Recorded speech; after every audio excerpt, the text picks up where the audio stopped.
Hello folks, it's been a couple of weeks since the last update. Since then, I've had my hair cut and my first vaccine, and I'm just getting over the side effects.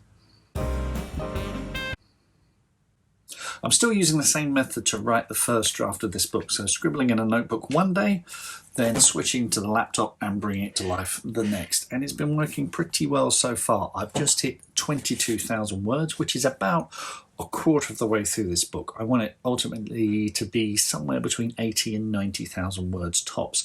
So I'm about to hit what's possibly the most difficult part of the novel, the second act, the muddy middle. As I said in the first video, and I'll pop a link below if you haven't seen it, openings are relatively easy. Everything's exciting. The world is your oyster. But when you get to the end of the first act, your characters will have started making choices that have consequences, story consequences. So how should you navigate this? Well, let's take a moment to talk about the basics of structure. All stories have this in common: a beginning, a middle, an end. This is the three-act structure at its simplest, used by the ancient Greeks in their storytelling, still used by Hollywood today.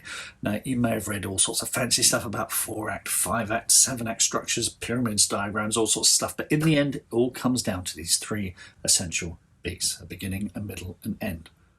And why are we even talking about acts? We're writing a novel. Well, this is largely because the language of theatre and screenwriting has seeped into the bigger conversation about narrative. But it really does help to think of your story in these terms, not least because an understanding of story structure will help you identify the strengths and weaknesses of your writing and enhance your self-critical skills. Here's a simple breakdown of how the acts work. So Act 1 is all about the setup, and that's what I've basically just completed. I've introduced my main characters, the setting, the themes, the tone and the rules of the story are established. There'll be some kind of incident that will trigger the story and set the protagonist on the path of the story. The first act usually ends with a turning point that will launch Act 2.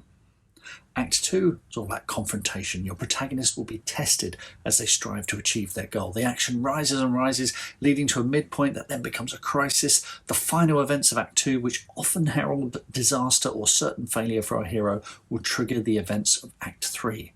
Act 3 is all about resolution. The stakes are raised to the point where we think it's going to end in disaster, but the protagonist will take the lessons learned by the tests of Act 2 and find a resolution that will almost certainly have changed from the person they were in Act 1.